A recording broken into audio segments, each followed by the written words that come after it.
કેમ છો બધા મજામાં ને તમારા બધાનું સ્ટડી ટેલર ધ હાર્દિકમાં ખૂબ જ સ્વાગત છે।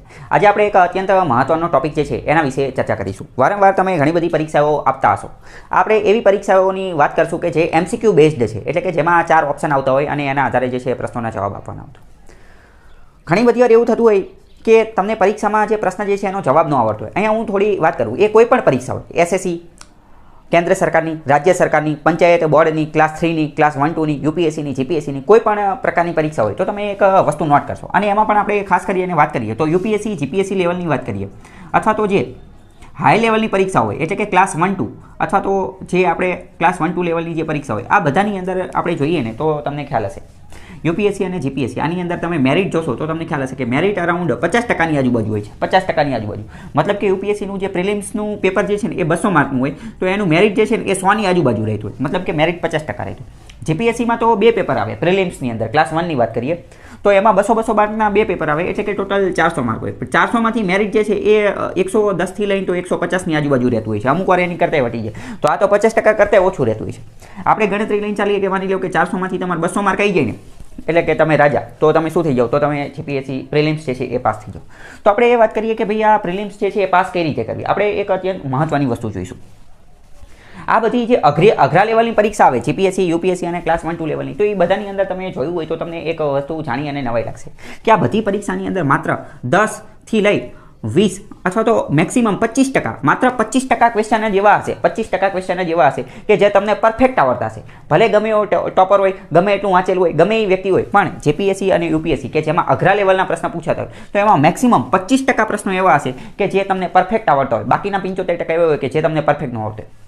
કોઈક એવું કહે કે હું ન માનું તો એ આપણે થોડું સાબિત કરીએ ને જોઈએ કઈ રીતે। કારણ કે સમજો UPSCનું પેપર હશે તો એમાં 100 પ્રશ્ન પૂછાશે, તો 100માંથી ખાલી વધુમાં વધુ 25 પ્રશ્ન એવા હશે જે તમને પરફેક્ટ આવડતા હશે।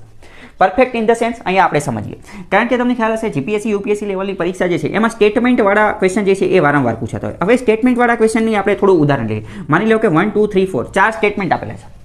4 સ્ટેટમેન્ટમાંથી તમને 2 સ્ટેટમેન્ટ જે છે એ ખબર છે કે ભાઈ 2 સાચા છે અને ત્રીજા ચોથા વિશે તમને કંઈ ખબર જ નથી, સાચું છે કે ખોટું છે એ ખબર નથી, પણ આ 2 સ્ટેટમેન્ટના આધારે તમે ઓપ્શન ABCD એટલું બધું એલિમિનેટ થતું નથી। તો આને તમે આ પરફેક્ટ તમને આનો આન્સર આવડે છે એવું કહી શકો નહીં, આને તમે 50-50 વાળા કેસની અંદર મોકલી શકો, એટલે કે આને આ 25%ની અંદર ન ગણી શકો, આને તમે 75% વાળાની અંદર ગણી શકો। તો મતલબ કે તમે એક વસ્તુ તો જોઈએ છે કે GPSC UPSC અને ક્લાસ 1 2ની એક્ઝામ હોય તો એમાં આવા સ્ટેટમેન્ટવાળા ક્વેશ્ચન જે છે વારંવાર પૂછાતો હોય છે અને એમાં આવું કન્ફ્યુઝન જે છે એ વારંવાર થતું હોય છે। તો મતલબ કે વધુમાં વધુ તમે ગમે એટલું વાંચી લો પણ 25% ક્વેશ્ચન જ એવા હશે કે જે તમને પરફેક્ટ આવડતા હશે, બાકી બધા જે છે એમાં તો તમારે કંઈક અંદાજ લગાવવો પડશે અથવા તમારી બુદ્ધિ, તમારું મગજ, સામાન્ય બુદ્ધિ એ બધાનો ઉપયોગ જે છે એ કરવાનો રહેશે। તો આજે આપણે એ જોઈશું કે આ સામાન્ય બુદ્ધિનો એનો ઉપયોગ કરી અથવા તો તુક્કો મારી અને ગેસ કરી અને અંદાજ લગાવી અને પ્રશ્ન જે છે એ કઈ રીતે સોલ્વ કરી શકાય। પહેલાં તો એક વસ્તુ યાદ રાખો, આવી બધી જે મોટી પરીક્ષાઓ જે છે એને પાસ કરવા માટે તમારે ગેસ ટેકનિક, તુક્કો મારવાની ટેકનિક અને અંદાજ લગાવવાની ટેકનિક, તમારી સામાન્ય બુદ્ધિનો ઉપયોગ કરવાની ટેકનિક અને જે એલિમિનેશન ટેકનિક, આ બધી ટેકનિકનો જે છે એ ઉપયોગ કરવો જ પડશે। કેમ? જો તમારે પાસ થવું હશે તો, કારણ કે જો તમે ખાલી એટલું જ વિચારશો કે મને જેટલા પરફેક્ટ આવડે છે એટલા જ હું ટીક કરું તો તમે પાસ થશો જ નહીં, તો તમે મેરિટની અંદર આવશો જ નહીં। અત્યારે જ મેં તમને કીધું શું કે માંડ 25% જેવા હશે કે જે તમને પરફેક્ટ આવડતા હશે, તો બીજા બધામાં તો તમારે રિસ્ક લેવી જ પડશે। તો આની પહેલાંથી મેં ઘણી બધા વિડીયોની અંદર સમજાવી દીધેલું છે કે પેપરને તમારે કઈ રીતે બ્રેકડાઉન કરવાનું। તો કે પહેલાં તો તમારે વેરી ઇઝી ક્વેશ્ચન જોઈએ એને ટાર્ગેટ કરવાના, પછી ઇઝી ક્વેશ્ચનને ટાર્ગેટ કરવાના, પછી મીડિયમ, પછી હાર્ડ અને પછી વેરી હાર્ડ ક્વેશ્ચન જે છે એને ટાર્ગેટ કરવાનું। તો અત્યારે આપણે એની વાત નહીં કરીએ કે એ કઈ રીતે ટાર્ગેટ કરવાનું। અત્યારે આપણે આજના વિડીયોની અંદર માત્ર ખાલી એટલું જોઈશું કે તુક્કો કઈ રીતે મારો, અંદાજ કઈ રીતે લાગવો, પ્રશ્ન જે છે એનો જવાબ જે છે કઈ રીતે આપણે પ્રાપ્ત કરી શકીએ એ આપણે જોઈએ। આજે આખો વિડીયો જે છે આમાં આપણે જે આ તુક્કો લગાવવાની ને બધાની ટેકનિક જોઈશું તો એ કઈ રીતની છે, એ અલગ અલગ સર્વે, અલગ અલગ રિસર્ચ અને અલગ અલગ લોકોનો જે મંતવ્ય લીધેલો હોય, કારણ કે ભારતની અંદર, સમગ્ર વિશ્વની અંદર, સમગ્ર ભારતની અંદર અલગ અલગ ઘણી બધી પરીક્ષાઓ લેવામાં આવતી હોય તો એ બધી પરીક્ષાનું એનાલિસિસ કરેલું, એ બધી પરીક્ષાની અંદર શું જવાબ આવેલો છે, ABCD શું આવેલો છે, કયા પ્રકારનો જવાબ આવેલો છે, એ બધાનું જે એનાલિસિસ, વિશ્લેષણ એ બધું કરેલું છે, એના આધારિત, એના આંકડાના આધારે જે છે આ ટેકનિક બનાવેલી છે। પણ આ ટેકનિક કંઈ 100% સાચી જોઈએ એવું જરૂરી નથી, પરંતુ આ ટેકનિકનો જો તમે ઉપયોગ કરશો ને તો તમારો પરીક્ષા પાસ કરવાનો રસ્તો જે છે ને એ સરળ થઈ જશે। તમે પરીક્ષા પાસ જ થઈ જશો એની ગેરંટી નથી, પરંતુ તમારો રસ્તો જે છે ને એ સરળ થઈ જશે। તો આપણે જોઈએ કે એની ટેકનિક જે છે એ કઈ આપણે સ્ટાર્ટ કરીએ। પહેલી ટેકનિક તો શું છે ખબર છે કે તમારે પેપર જે છે એ પૂરું થઈ જવું જોઈએ। પેપર તમારે 100% પૂરું થઈ ગયું. ઘણા બધા લોકો તો એવા હોય કે પેપર જ પૂરું નથી થતું, તો એ ચાલે નહીં. પેપર તમારું પૂરું થવું જ જોઈએ. કારણ કે ઘણી બધી વાર કેવું થતું હોય કે તમે પેપર શરૂ કર્યું તો શરૂઆતના 20-30 પ્રશ્ન જે છે ને એ ખૂબ જ અઘરા હોય, લાસ્ટના પ્રશ્ન જે છે ને એ પણ અઘરા હોય. તો આવા બધાની અંદર શું થાય કે તમે અઘરા પ્રશ્નો જે છે ને એની અંદર ઘણો બધો ટાઈમ વેસ્ટ કરી નાખો. તો એના કારણે પાછળ અથવા તો વચ્ચે જે પ્રશ્નો સહેલા આપેલા છે કે જે તમે પહેલી જ નજરે જોઈ નથી એ જવાબ ટીક નાખો, બી જવાબ ટીક, કે એકદમ સહેલા કે જેને આપણે લો હેંગિંગ ફ્રૂટ કહીએ, તો એવા પ્રશ્નો જો તમારી નજરમાં જ આવતા નથી તો પછી એ માર્ક તો તમારા પરબારા જતા રહ્યા. તો પેપર તમારું ગમે એમ રીતે જે છે પૂરું થવું જોઈએ. પેપર પૂરું કરવા માટે તમારી જે છે ખાસમ ખાસ પ્રેક્ટિસ હોવી જોઈએ. બીજી ટ્રીક જોઈએ કે બીજી ટ્રીકની અંદર શું છે કે મોટા ભાગના કેસની અંદર જ્યારે એવું આપેલું હોય કે ઓલ ઓફ ધ અબોવ, એટલે કે ઉપરના બધા જ ઓલ ઓફ ધ અબોવ, અથવા તો નન ઓફ ધ અબોવ, કે ઉપરના એક પણ નહીં, તો મોટા ભાગના કેસની અંદર 90% કેસની અંદર જવાબ જે છે એ આ હોય છે. ઉપરના બધા જ એ 90% કેસની અંદર જવાબ હોય છે. નીચે ઉપરનામાંથી એક પણ નહીં, એ પણ 90% કેસની અંદર જવાબ હોય છે.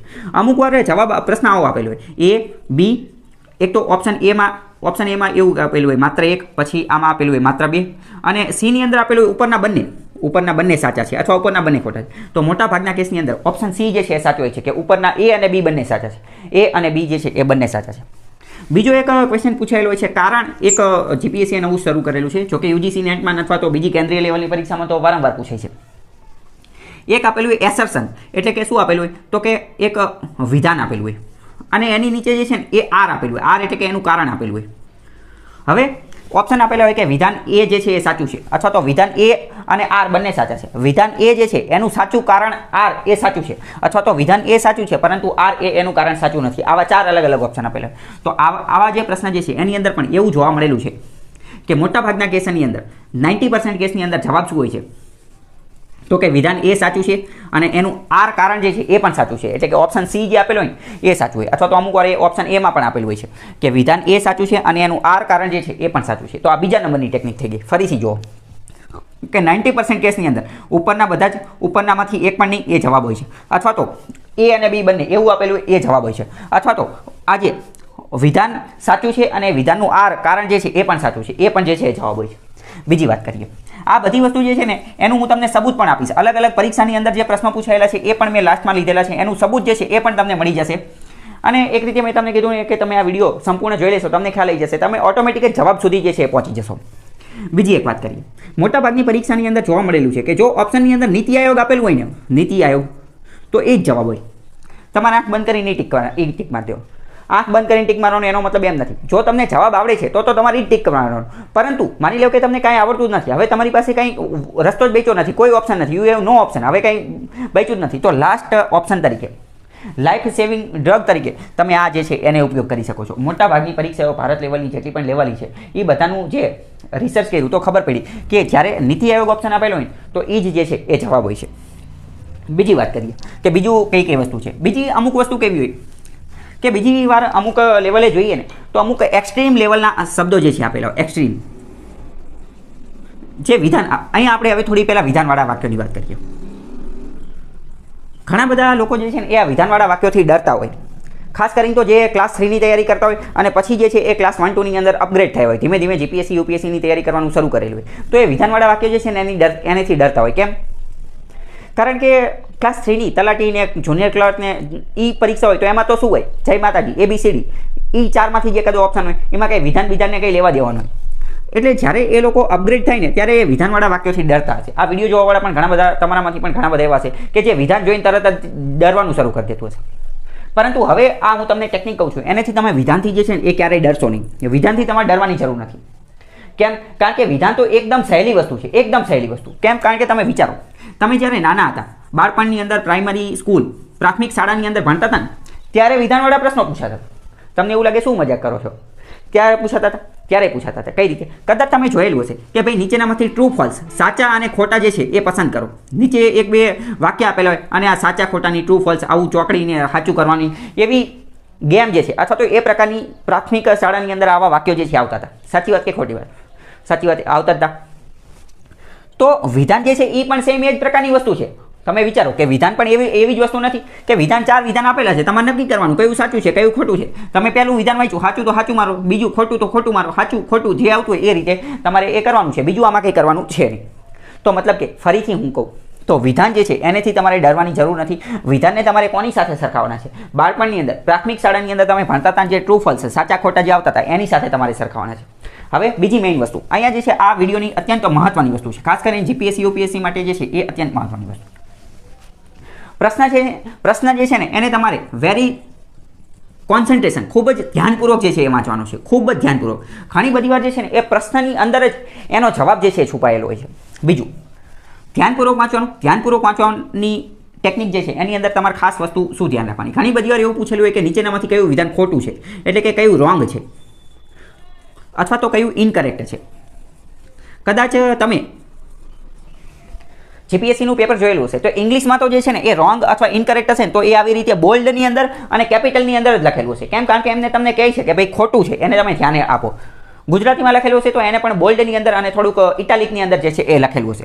તો ઘણી બધી વાર તો ભાઈ શું થતું હોય કે તમે ઉતાવળમાં હો અને આ ખોટું તમે વાંચો જ નહીં અને ડાયરેક્ટ સાચું ટીક કરી નાખી જાઓ, તો આવા તો તમારા પરબારા માર્ક જતા રહેતો હોય. તમે ખુદ પણ અનુભવેલું હશે કે જ્યારે આન્સર કી આવી ગયો હોય તમે ચેક કરતા હોય તો આવા તમારા 2-3 માર્ક તો આવા પરબારા જતા રહે હોય કે જે તમારી એક રીતે નેગ્લિજન્સ, એટલે કે તમારી જે નેગ્લિજન્સને શું કહેવાય ગુજરાતીમાં, કે તમારી એક રીતે ગેર જવાબદારી કે એ સમજી લેજો તમે કે એના આધારે તમારા આવા જે છે 1-2 માર્ક જતા રહેતો હોય. તો પહેલી વસ્તુ શું કે તમારે વિધાનને ધ્યાનપૂર્વક વાંચવાનું છે. બીજી વસ્તુ, જ્યારે પણ તમે ક્વેશ્ચનની અંદર જોઈ જાઓ કે ખોટું, રોંગ, ઇનકરેક્ટ, તો એની ઉપર જે છે ને એ ડાયરેક્ટ ગોળ રાઉન્ડ કરો. ગમે ત્યારે તમે આવું જોઈ જાઓ ને એટલે પહેલાં તમારે શું કરવાનું કે એ ક્વેશ્ચનની અંદર, ક્વેશ્ચન પેપરની અંદર એ જે છે ને એની ઉપર ગોળ રાઉન્ડ કરવાનું. હવે ગોળ રાઉન્ડ કરવાનું અને હવે શું કરવાનું? ઘણી બધી વાર નોટ પણ આપેલું હોય છે. નોટ, તો નોટ આપેલું હોય એની ઉપર પણ ગોળ રાઉન્ડ કરવાનું. એની ઉપર શું કરવાનું? ગોળ રાઉન્ડ કરો. એની ઉપર ગોળ રાઉન્ડ કરશો એટલે તમને ખ્યાલ આવશે કે ભાઈ યાદ રાખવાનું છે મારે કે નોટ ખોટું અથવા રોંગ અથવા ઇનકરેક્ટ પૂછેલું છે. એટલે આના કારણે જે તમારા ઓલા પરબારા માર્ક જાય છે ને એનો છે. બીજી વસ્તુ, હવે આપણે ડાયરેક્ટ વિધાનવાળા વાક્યની અંદર ઘૂસીએ. વિધાનવાળા વાક્યની અંદર તમારે શું કરવાનું? તો કે વિધાનવાળા વાક્ય માની લો કે 4 વિધાન આપેલા છે, 1 2 3 4. આ ટેકનિક અત્યંત મહત્વની છે, ખાસ તમે ધ્યાન આપજો. 1 2 3 4 4 વિધાન આપેલા છે. પહેલું વિધાન તમે વાંચો છો. જો તમને પહેલું વિધાન ખબર છે, પહેલું વિધાન જો તમને ખબર છે તો તમારે શું કરવાનું? જો પહેલું વિધાન તમે વાંચ્યું અને તમને ખબર છે સાચું, તો તરત જ તે પહેલા વિધાનની બાજુમાં જે છે એ સાચું કરી નાખવાનું. પહેલા વિધાનની બાજુમાં શું કરી નાખવાનું? સાચું કરી નાખવાનું. આવું તમે તમારામાંથી ઘણા બધા લોકો નહીં કરતા હોય, પરંતુ હું તમને કહું છું તમે આવું કરજો. આનેથી તમને ઘણો બધો જે છે એ ફાયદો થશે. શું કરવાનું? ફરીથી સમજો. પહેલું વિધાન તમે વાંચ્યું, જો તમને ખબર છે કે પહેલું વિધાન સાચું છે તો એની બાજુમાં તરત જ સાચું કરી નાખવાનું. માની લો કે તમને એવું લાગે છે પહેલું વિધાન ખોટું છે તો પહેલાની બાજુમાં જે છે ચોકડી કરવાનું. માની લો કે બીજું વિધાન તમને ખબર નથી તો બીજું એમ રાખો, એને કોઈ સ્ટડી ન કરો. ત્રીજા નંબરનું વાંચો. માની લો કે એવું લાગે છે કે તમને ત્રીજું જે છે એ ખોટું છે તો ત્રીજાની બાજુમાં તરત જ મેં તમને શું કીધું? પ્રાથમિક શાળાને યાદ કરો. પ્રાથમિક શાળામાં તમે આ જે રાઈટ ફોલ, ટ્રુ ફોલ્સ જે છે કરતા હતા, સાચું ખોટું, એ જ ટેકનિક અહીંયા અપનાવવાની છે. આ સાચું ખોટું જે છે અહીંયા સાઈડમાં જ કરી નાખો. હવે શું થશે? હવે તમે ઓપ્શનની અંદર ઘૂસો. ઓપ્શનની અંદર હવે એલિમિનેશન ટેકનિકનો ઉપયોગ કરો. આવું તમે કરેલું હશે એટલે એલિમિનેશન ટેકનિકથી શું ફાયદો થશે હવે સમજો. કે માની લો કે આવું આપેલું છે, હવે ખોટું પૂછેલું છે, તો હવે તમને ખબર પડી ગઈ કે ખોટું પૂછેલું છે તો તમારે કોને ટાર્ગેટ કરવાનું? આમે જે જ્યારે ખોટું, ઇનકરેક્ટ, રોંગ અને નોટ જે આપેલું હશે તો એની ઉપર તમે ગોળ રાઉન્ડ કરેલું છે. તો હવે ખોટું પૂછેલું છે તો તમારું ડાયરેક્ટ ધ્યાન કોની ઉપર જશે? તમારું ડાયરેક્ટ આ ચોકડી ઉપર જ ધ્યાન જશે. તો તમે એલિમિનેશનમાં પણ તમારી જે છે એ સરળતા રહેશે અને ફટાફટ તમે જે છે આ ચોકડીને ડાયરેક્ટ ટાર્ગેટ કરી શકશો. અને આમાં જવાબ શું છે? તો કે માની લો કે માત્ર 3 અથવા તો આ ચોથું પણ ખોટું છે તો 3 અને 4 જે છે એ ખોટું આવશે. હવે માની લો કે સાચું પૂછેલું છે તો 1 જે છે જવાબ આવશે. ફરીથી આપણે આવું જ જે છે એ એક હું તમને ઉદાહરણ દ્વારા સમજાવું.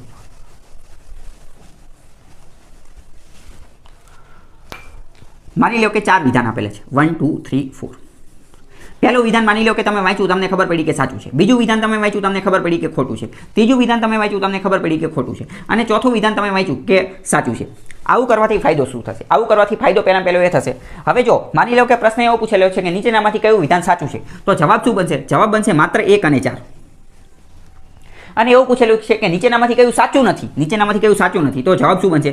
જવાબ બનશે 2 અને 3. તમને એવું લાગે એ તો અમને ખબર છે, એમાં શું ફેર પડે? પણ એનાથી ઘણો બધો ફેર પડે. કદાચ તમને ખુદને જ ખબર હશે કે તમે જ્યારે નેગ્લિજન્સની અંદર આવું જે ઉતાવળ કરેલી હશે અને ખોટો ઓપ્શન ટિક કરેલો હશે ત્યારે જે છે આ પ્રકારની વસ્તુ થશે. હવે સમજો ફરીથી. જ્યારે પૂછેલું હશે કે ખોટું તો તમે ખોટા ઉપર અંડરલાઈન કરેલી હશે, ગો ડાઉન કરેલું છે અને તરત તમે 2 3 જે છે એ ટાર્ગેટ કરશો. તો આ અત્યંત મહત્વની ટેકનિક છે. આનો તમે જો ઉપયોગ કરશો ને તો તમારા 2 3 માર્ક તો આરામથી આનેથી જ બચી જશે. આ જ વસ્તુ જે છે એ જ તમારા 2 3 માર્ક જે છે એ બચાવી દેશે. આગળ હું તમને ગેરંટી સાથે જે છે એ આપણે જ્યારે હું તમને અલગ અલગ પરીક્ષામાં જે પ્રશ્નો પૂછાયેલા છે એ બતાવીશ ત્યારે પણ તમને ખ્યાલ આવશે કે આ ટેકનિક કઈ રીતે વર્ક કરે છે. હવે બીજી મેઇન વસ્તુ, જ્યારે આ જે સ્ટેટમેન્ટવાળા વાક્યો હોય ને, સ્ટેટમેન્ટવાળા વાક્ય, તો એમાં તમારે અમુક વસ્તુ ખાસ ધ્યાન રાખવાની. અમુક વાક્ય જે છે ને એ અતિશયોક્તિવાળા આપેલા હશે, અતિશયોક્તિવાળા. અમુક વાક્ય જે છે ને એ ઓનલીવાળા હશે. ઓનલીવાળા એટલે કે આને આપણે એક્સ્ટ્રીમ લેવલના વાક્યો હોય ને એ જ કહીએ. હવે સમજો, ગમે ત્યારે ઓનલીવાળું વાક્ય હોય ને તો મોટાભાગના ચાન્સ છે કે એ ખોટું હોય, મોટાભાગના ચાન્સ છે કે એ ખોટું હોય. પરંતુ તમારે એવું બ્લેન્કેટ એવી રીતે એવું વિચારીને ચાલવાનું. પણ તમારે શું વિચારવાનું, ગમે ત્યારે ઓનલીવાળું વાક્ય હોય ને એટલે તમારે તમારા મગજ જે છે, મગજના દરવાજા ખોલી નાખવાના. તમારે મગજ શું કરી નાખવાનું, સતર્ક કરી નાખવાનું કે ભાઈ હવે તમારે આ વાક્યને ધ્યાનપૂર્વક વાંચવાનું છે અને એને અલગ અલગ બાબતની અંદર ઇમેજિન કરવાનું. પરંતુ મોટે ભાગે તો ઓનલીવાળું કેવું હોય છે, ખોટું હોય છે. બાકી અમુક વાર તો કેવું હોય, એક્સ્ટ્રીમ લેવલના વાક્ય હોય, અતિશયોક્તિ વાક્ય. અમુક તો એવા સ્ટેટમેન્ટ હોય કે જે હવામાં વાત કરતા હોય, એને ભાઈ રિયલ લાઈફ સાથે કોઈ લેવા દેવા જ ન હોય. આ જ્યારે હું તમને આની પ્રેક્ટિસ કરાવીશ ને લાસ્ટની અંદર, ત્યારે હું તમને સમજાવીશ કે અતિશયોક્તિવાળા વાક્ય જે છે એ કેવા હોય છે. પછી આ એક્સ્ટ્રીમ અને ઓનલી વર્ડ આવે ત્યારે તમારે શું કરવાનું, તો ત્યારે તમારે સતર્ક થઈ જવાનું. પછી જ્યારે નેગેટિવ વાક્ય હોય, જ્યારે નકારાત્મક વાક્ય હોય ને ત્યારે પણ તમારે સતર્ક થઈ જવાનું. જેમ કે અમુક વાક્ય હોય કે આ જગ્યાએ આ વસ્તુ જે છે જોવા મળતી નથી, ત્યારે પણ તમારે જે શું થઈ જવાનું, એલર્ટ થઈ જવાનું અને એ વાક્યને થોડી વાર માટે વિચારવાનું.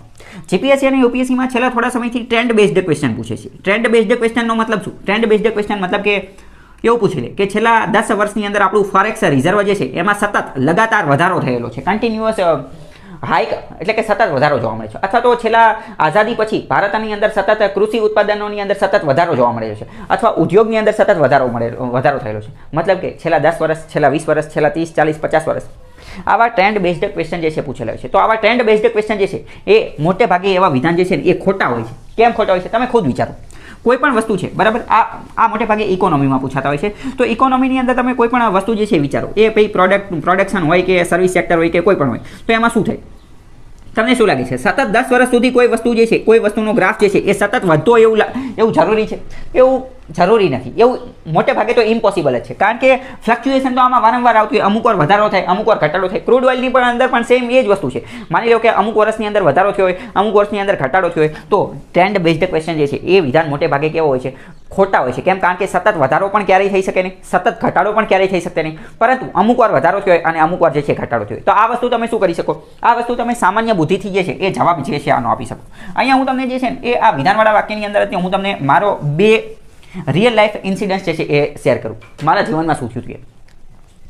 યુપીએસસીમાં એકવાર પ્રશ્ન પૂછાયેલો હતો કે આપણે જે મિનિમમ સપોર્ટ પ્રાઇસ, ટેકાના ભાવ જે છે ને એ કે અલગ અલગ પાક માટે જે છે એ રજૂ કરે છે સરકાર દ્વારા.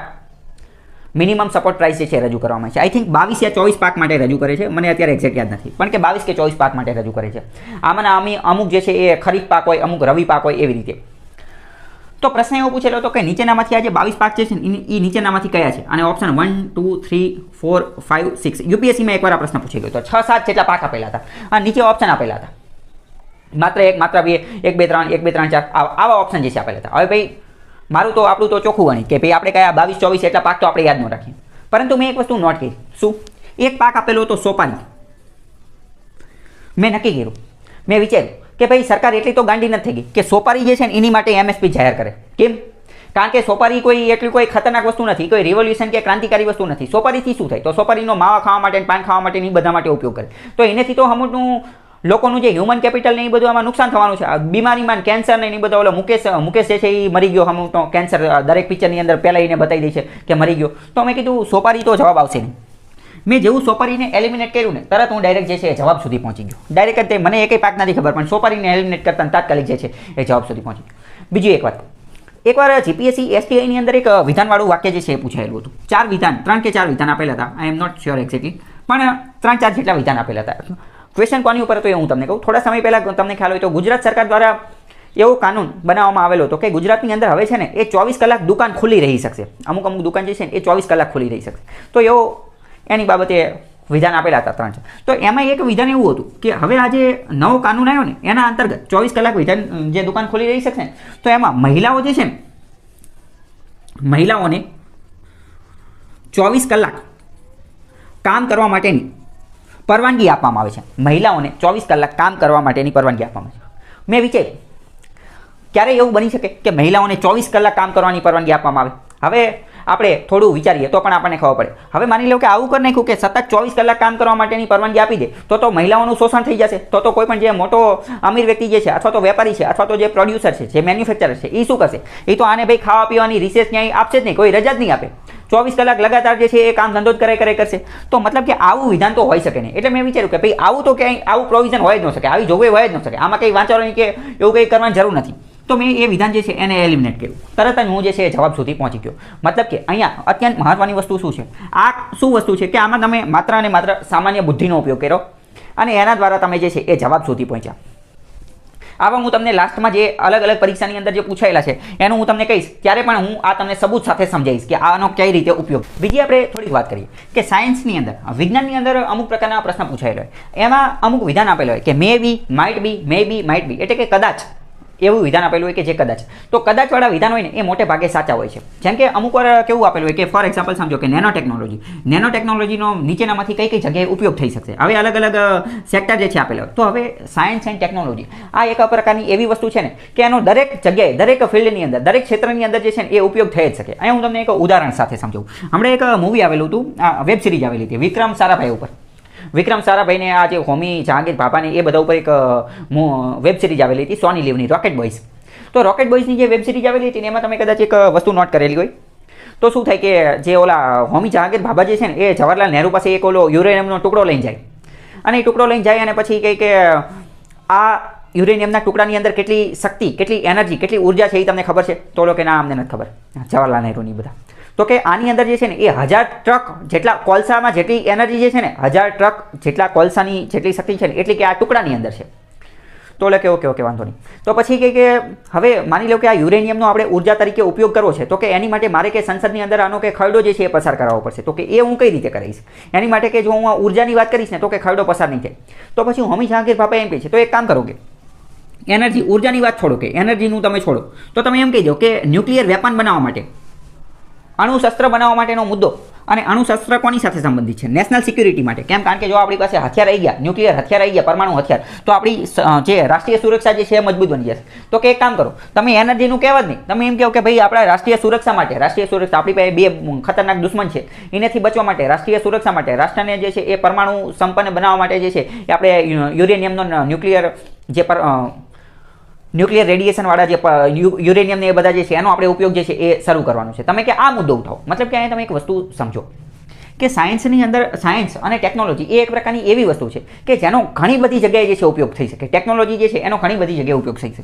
ફોર એક્ઝામ્પલ એકવાર એક પ્રશ્ન પૂછાયેલો તો કે સેટેલાઇટ ટેકનોલોજી જે છે, સેટેલાઇટ ટેકનોલોજીનો કઈ કઈ જગ્યાએ ઉપયોગ થઈ શકે? તો કે એમજી નરેગામાં ઉપયોગ થઈ શકે, તો કે હા થઈ શકે. બેન્કિંગમાં ઉપયોગ થઈ શકે, તો કે હા થઈ શકે. કમ્યુનિકેશનની અંદર ઉપયોગ થઈ શકે, તો કે હા થઈ શકે. હવે વિચારો કઈ રીતે હું તમને થોડું અહીંયા સમજાવું. પ્રશ્ન થાય કે ભાઈ એમજી નરેગામાં સેટેલાઇટનો કઈ રીતે ઉપયોગ થાય? તો તમને ખ્યાલ હશે કે એમજી નરેગાની અંદર ગામડાની અંદર અનસ્કિલ વર્ક આપવામાં આવે છે. એમાં ગામડાના લોકોને એવું કહે કે ભાઈ અહીંયા ગાર્ડન બનાવી દો, અહીંયા ખાડો ખોદ નાખો, અહીંયા જે છે રોડ બનાવી નાખો, અહીંયા ટ્યુબલાઇટ ને એ બધું બનાવી નાખો. તો એમાં સેટેલાઇટ કઈ રીતે મદદ થઈ? તો સેટેલાઇટની મદદથી જોઈ લેવાય કે ભાઈ જે ગામની અંદર કામ આપેલું છે શું એ કામ કમ્પ્લીટ થયું છે, 100% કમ્પ્લીટ થયું છે કે નહીં. તો એ રીતે સેટેલાઇટનો અહીંયા ઉપયોગ થઈ ગયો. કમ્યુનિકેશનમાં કઈ રીતે થઈ તો ખબર છે, બેન્કિંગની અંદર રીતે ટ્રાન્ઝેક્શનમાં એ બધામાં. મતલબ કે અહીંયા ઇન શોર્ટ એટલું હું કહેવા માંગુ છું કે ટેકનોલોજી, સાયન્સ એ બહુ વિશાળ પરસ્પેક્ટ છે. એ એક જ ફિલ્ડની અંદર એ સીમિત હોય એવું જરૂરી નથી. એ અલગ અલગ ઘણા બધા ફિલ્ડની અંદર એનો જે છે ઉપયોગ થતો હોય. તો એવું આપેલું હોય કે મે બી અથવા માઇટ બી આ ફિલ્ડની અંદર પણ એનો ઉપયોગ થઈ જાય તો મતલબ કે જવાબ સાચો હોય. ઇનફેક્ટ ઇન શોર્ટ એટલું કહેવા માંગુ છું કે સાયન્સની અંદર મોટે ભાગે જવાબ જે છે એ ઓલ ઓફ ધ અબવ હોય છે, ઓલ ઓફ ધ અબવ. પરંતુ પછી એ દર વખતે લાગુ ન પણ પડે. મેં તમને કીધું, પહેલાં જ મેં તમને કહી દીધું. બીજી વાત કરીએ, બીજી ટ્રીક શું છે? બીજી ટ્રીક એવું કહે છે કે જ્યારે 4 ઓપ્શન આપેલા હોય ને, 4 ઓપ્શનમાં માની લો કે તમને કાંઈ ખબર નથી પડતી, તો મોટા ભાગના કેસની અંદર 95% કેસની અંદર, આમાં તો 95% કેસની અંદર જે સૌથી લાંબુ વિધાન હશે ને અથવા જે સૌથી લાંબો ઓપ્શન હશે ને એ જ જવાબ હશે. અને આ તમને સૌથી વધુ ક્યાં કામ કરે છે? જે તલાટી લેવલની પરીક્ષા છે, ક્લાસ 3 લેવલની પરીક્ષા છે ને એમાં સૌથી લાંબુ હશે ને એ ટીક કરીને આવતા રહેજો, તમારો મોટા ભાગે જે છે એ જવાબ હશે. બીજી વાત કરીએ, અમુક પ્રશ્ન એવા છે કે જેમાં જે છે ને એ આવી રીતે ગુજરાતીમાં લખેલું હશે, જેમ કે પર્યાવરણ, અને અહીંયા કાઉન્સમાં એન્વાયરમેન્ટ ઇંગ્લિશમાં પણ લખેલું છે. તો આવું જો લખેલું હોય તો આ પણ જવાબ છે. હકીકતમાં આ શું છે? હકીકતમાં આ લોકો જે છે ને અથવા જે સૌથી લાંબુ આપેલું છે, માની લો કે એ ની અંદર ખાલી આટલું જ છે, બી ની અંદર આટલું જ છે, સી જે છે એમાં આટલું લાંબુ વિધાન જે છે આપેલું છે, સી જે છે જવાબ હશે. ટીક કરી નાખજો, તમારું સાચું પડશે. જે સૌથી લાંબુ હોય એ જ જવાબ હશે. આની પાછળનું લોજિક શું છે એ તમે વિચારો. કારણ કે આ જે ટાઈપ કરવાવાળો વ્યક્તિ હશે અથવા તો આ જે પ્રશ્ન બનાવવાવાળો વ્યક્તિ હશે એ શું પાગલ હશે? એને શું મહેનત કરવાનો શોખ થતો હશે કે આ 2-3 ઓપ્શન નાના નાના લખે અને ત્રીજો જે છે એ વિશાળ ખતરનાક લેવલનું 2 લાઇનના ઓપ્શન જે છે લખે. એની પાસે કંઈ એટલો કંઈ ટાઈમ તો હોય નહીં, એટલો ફાલતુ તો બેઠો ન હોય. એટલે હકીકતમાં આ જે લાંબુ લખેલું હોય, આ જે સાઈડમાં ઇંગ્લિશમાં નહીં લખેલું હોય, એ હકીકતમાં આપણને હિન્ટ આપતા હોય છે. એ આપણને એવું કહેતા હોય છે કે હું જ જવાબ છું, તું મને જ ટીક કરી લે. તો આ વસ્તુ જે છે એને પણ તમારે ખાસ ધ્યાન રાખો. બીજી અત્યંત મહત્ત્વની વસ્તુ કે ઘણી બધી વાર તમને કેવું થતું હોય કે તમે કન્ફ્યુઝનમાં હો કે બી અથવા સીમાં જવાબ આવશે, અથવા તો માની લો કે આ ABCD જવાબ છે, ABCD ઓપ્શન છે. તમે પહેલી જ નજરે ઓપ્શન વાંચો, પહેલી જ નજરે પ્રશ્ન વાંચો અને તમને એવું લાગે છે કે જવાબ બી આવશે. પણ પછી તમે હરખો પ્રશ્ન વાંચો, તમને એવું લાગ્યું કે ના ડી આવી શકે છે કદાચ, તો શાયદ તો ડી જવાબ આવશે. આવા કેસની અંદર હંમેશા તમે શું કરજો, તમારા દિલની અંદરથી જે પ્રથમ અવાજ આવેલો હોય ને, તમારી જે ફર્સ્ટ ચોઈસ હોય ને, ફર્સ્ટ ચોઈસ એ ટીક કરજો, એ જવાબ હશે. મોટા ભાગના કેસની અંદર એ જવાબ તમારો સાચો પડશે. જ્યારે તમને કન્ફ્યુઝન થાય કે બી કરું કે સી કરું કે એ કરું કે ડી કરું, 50-50ના કેસની અંદર હો, તો ત્યારે તમે શું કરજો, તમારી જે ફર્સ્ટ ચોઈસ હોય ને એને પ્રેફરન્સ આપજો, એ તમે જવાબ ટીક કરજો, તમારો મોટા ભાગના કેસમાં સાચો જવાબ હશે. બીજી અત્યંત મહત્ત્વની વસ્તુ જોઈએ તો એક્ઝામિનર્સ ફેવરિટ ટોપિક. આની ઉપર આપણે ઘણી બધી વાર ચર્ચા થઈ ગયેલી છે. અમુક પ્રશ્ન એવો હોય, અમુક ટોપિક એવો હોય કે જે પરીક્ષા લેવાવાળો વ્યક્તિ હોય ને એના ફેવરિટ હોય, એની અંદરથી એ પ્રશ્ન વારંવાર પૂછતો જ હોય. તો આ ટોપિક જે છે ને એ તમારે પહેલાં કમ્પ્લીટ કરી નાખવા જોઈએ. બીજી વસ્તુ PYQ, previous year question paper, જૂના પ્રશ્નપત્રો ને એ તમારા મોઢે હોવા જોઈએ. એ તમને બધી જે છે ખબર હોવી જોઈએ. એના આધારે તમને અંદાજ આવે કે કેવા પ્રશ્ન પૂછાય છે, ખોટા હોય ત્યારે શું થાય, સાચા હોય ત્યારે શું થાય. બીજી એક અહીંયા ટ્રીક પણ હું તમને કહી દઉં. GPSC અને UPSCના મોટા ભાગના ક્વેશ્ચન હશે ને, GPSC અને UPSC મોટા ભાગના ક્વેશ્ચન એમાં જે વિધાન આપેલા છે ને, એ વિધાનમાં માની લો કે ડિજિટ આંકડાકીય કોઈ પણ માહિતી હશે ને, તો 80% કેસની અંદર એ આંકડાકીય માહિતીવાળું વિધાન રહ્યું ને એ ખોટું હશે. આંકડાકીય માહિતીવાળું વિધાન રહ્યું એ ખોટું હશે, અને એ વિધાનને તમે એલિમિનેટ કરશો ને એટલે તમે તાત્કાલિક જવાબ સુધી જે છે એ પહોંચી શકશો. આઈ થિંક 1 કે 2 વર્ષ પહેલાં, આઈ થિંક લાસ્ટ યર જ GPSCની અંદર એક પ્રશ્ન પૂછાયેલો હતો, એનું મેં સોલ્યુશન પણ મૂકેલું છે. પ્રશ્ન શું હતો કે જાગીરદાર બાબતનો પ્રશ્ન હતો. અકબરે જે આ જાગીરદારી વ્યવસ્થા જે શરૂ કરેલી હતી ને એને, તો જાગીરદારી વ્યવસ્થાની અંદર એક વસ્તુ એમ કીધેલી હતી કે કોઈ એકાદ એવો વ્યક્તિ હતો, મને નામ એક્ઝેક્ટ યાદ નથી, મરાઠાનો હતો અથવા તો માનસિંહ કે એવો કંઈક હતો, કે એને 50,000ની જાગીર જે છે મળેલી હતી. એવું આપેલું હતું વિધાનની અંદર કે એને 50,000ની જાગીર મળેલી હતી. આંકડો આખા 4 સ્ટેટમેન્ટની અંદર એક જ આંકડો આપેલો હતો 50,000, અને ખોટો હતો. કેમ? કારણ કે જે જાગીરદારી વ્યવસ્થા હતી ને એમાં મેક્સિમમ જાગીર કંઈક 5,000 કે એમ કંઈક જ આપવામાં આવતી હતી. તો મતલબ કે GPSC અને UPSCના તમે જૂના પ્રશ્ન જોશો ને, તો આંકડા જે કોઈ પણ જગ્યાએ આવો જે આંકડો આપેલો હોય તો મોટા ભાગના કેસની અંદર એ કેવો હોય છે, એ ખોટો હોય છે. તો મતલબ કે આ તમે જૂના પ્રશ્નપત્ર જોશો ને એટલે આવું લોજિક જે છે એ તમે વ્યવસ્થિત સમજી શકશો. જૂના પ્રશ્નપત્રો અને એક્ઝામિનર્સ ફેવરિટ ટોપિક શું છે એની ઉપર અલગ ઓલરેડી ઘણા બધા વિડીયો જે છે એ બનાવેલા છે. બીજી વાત કરીએ અત્યંત મહત્ત્વની વસ્તુ કે પરીક્ષાની અંદર પેન કઈ વાપરવી, તો આનેથી પણ ઘણો ફરક પડે છે, ઇટ મેટર્સ. તો પેન તમારે કઈ વાપરવી જોઈએ, તો 2.0 વાળી એક જાડા પોઈન્ટની પેન આવે છે, 2.0નો પોઈન્ટ વાળી, એ પેન તમે વાપરજો. એ પેન તમે વાપરશો તો તમારું જે ગોળ રાઉન્ડ કરવાની અંદર જે સમય જે છે એ ખૂબ જ ઓછો લાગશે. તમારે જે દુકાનવાળો અહીંયા જઈને કહેવાનું 2.0 વાળી પેન જે છે એ મૂકો. એની લિંક જે છે હું ડિસ્ક્રિપ્શનમાં આપીશ, અથવા તો અહીંયા બાજુમાં તમે જોઈ શકો છો. બીજી વાત કરીએ મેથ્સ, ગણિત જે છે ગણિત, એની અંદર પણ અમુક આ પ્રકારની ટ્રીક અને ટેકનિક જે છે એ લાગતી હોય છે. એની માટે હું અલગથી જે છે એ ક્યારેક વિડીયો બનાવીશ. હવે અત્યાર સુધી મેં તમને ઓલમોસ્ટ લગભગ બધી જ ટેકનિક જે છે એ કહી દીધી છે કે કઈ ટેકનિકનો ઉપયોગ કરવાનો. હવે આપણે એના સબૂત જોઈએ. ભારતની અંદર અલગ અલગ પરીક્ષાની અંદર ઘણી બધી અલગ અલગ પરીક્ષાઓ લેવાયેલી છે, એમાંથી મેં ઘણા બધા પ્રશ્ન જે છે લીધેલા છે, અને અત્યાર સુધીમાં મેં તમને જે કોઈ પણ ટેકનિક કીધી એ બધી ટેકનિકને હવે આપણે સબૂત સ્વરૂપે જોઈએ કે આનો ઓરિજિનલમાં ઉપયોગ કઈ રીતે કરવાનો, અથવા તો હું શું ગોળા મારું છું, અલગ અલગ પરીક્ષામાં જે પૂછાયેલા છે એ પ્રશ્નો આપણે જોઈએ એટલે ખ્યાલ આવે કે આ ટેકનિક કામ કરે છે કે નથી કરતી.